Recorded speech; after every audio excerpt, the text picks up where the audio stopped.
नमस्कार दोस्तों, मैं हूं प्रदीप सारंग, संस्थापक ट्रस्टी सचिव सरदार पटेल समाजोत्थान ट्रस्ट। दोस्तों, आज 31 अक्टूबर है। सरदार वल्लभ भाई पटेल की 150वीं जयंती है।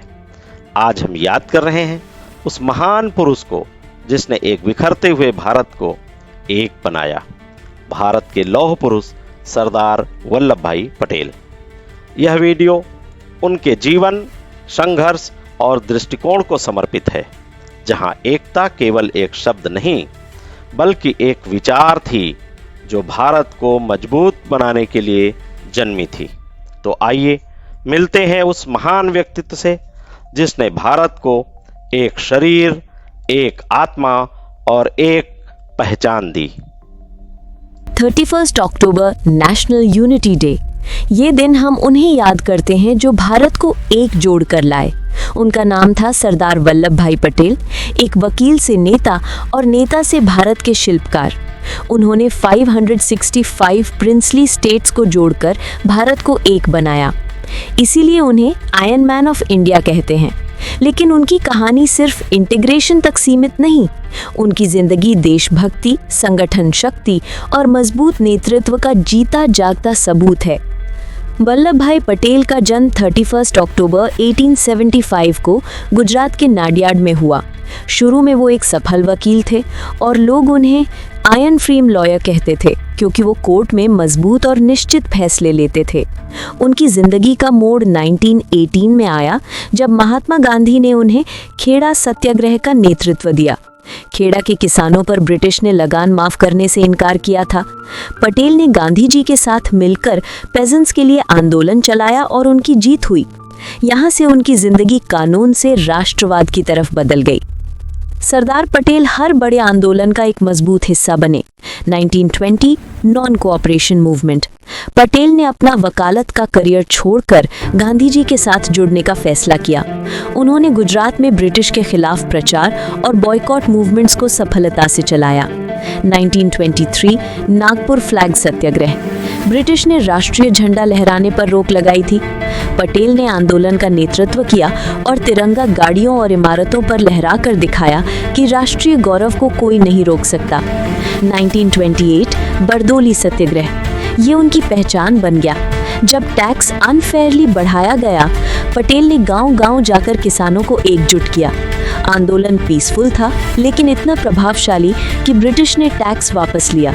यहीं उन्हें सरदार का खिताब मिला। 1930 सिविल डिसोबीडियंस मूवमेंट।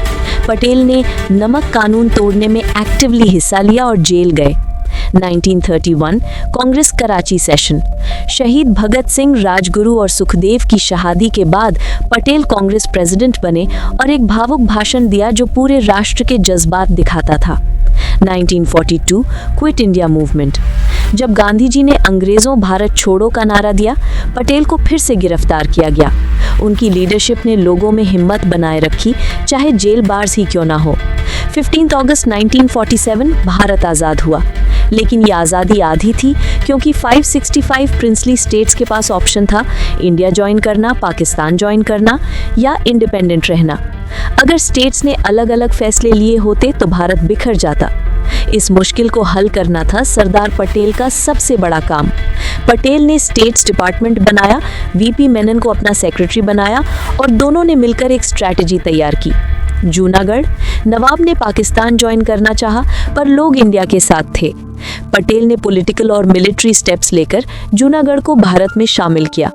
1948 के प्लेबिसाइट में 99% लोगों ने इंडिया को वोट दिया। कश्मीर। राजा हरि सिंह ने पहले डिसीजन डिले किया, लेकिन जब पाकिस्तान ने अटैक किया अक्टूबर 1947 में, तो पटेल ने तुरंत इंडियन आर्मी भेजी और राजा ने इंस्ट्रूमेंट ऑफ एक्सेशन साइन किया। इसके साथ ही कश्मीर भारत का हिस्सा बना। हैदराबाद। निजाम ने इंडिपेंडेंट रहने की कोशिश की और कम्युनल टेंशन्स बढ़ने लगे। पटेल ने ऑपरेशन पोलो के थ्रू 17 सितंबर 1948 को हैदराबाद को इंडिया में शामिल कर लिया। उनकी डिप्लोमेसी और डिटर्मिनेशन ने 565 स्टेट्स को सिर्फ 2 सालों के अंदर भारत का हिस्सा बना दिया, जो दुनिया की हिस्ट्री में एक अद्भुत फीट माना जाता है। सिर्फ स्टेट्स को जोड़ना ही नहीं, पटेल ने एक और बड़ी लेगेसी छोड़ी। All India services. उन्होंने IAS, IPS जैसे सर्विसेज को स्टील फ्रेम ऑफ इंडिया कहा। उनका विजन था कि ये ऑफिसर्स देश को एक सूत्र में बांध कर रखेंगे और करप्शन फ्री गवर्नेंस लाएंगे। इसीलिए आज भी उन्हें आयरन मैन कहा जाता है, एक ऐसे नेता जो मजबूत, ईमानदार और दृढ़ निश्चयी थे। 15 दिसंबर 1950 को सरदार पटेल का देहांत हो गया, लेकिन उनकी विरासत हमेशा जिंदा रही। 2014 से उनकी जयंती को नेशनल यूनिटी डे के रूप में मनाया जाता है। 2018 में उनकी याद में दुनिया की सबसे ऊंची मूर्ति स्टैचू ऑफ यूनिटी गुजरात के केवड़िया में बनाई गई। 182 मीटर ऊंची ये मूर्ति उनके संगठन और एकता के विजन का प्रतीक है। सरदार वल्लभ भाई पटेल सिर्फ एक नेता नहीं थे, बल्कि एक शिल्पकार थे, जिसने भारत के टुकड़ों को जोड़कर एक बनाया। उनका जीवन हमें एकता, हिम्मत और ईमानदारी की ताकत सिखाता है। आज अगर हम एक मजबूत और एकजुट भारत देखते हैं, तो उसकी बुनियाद पटेल जी ने रखी थी।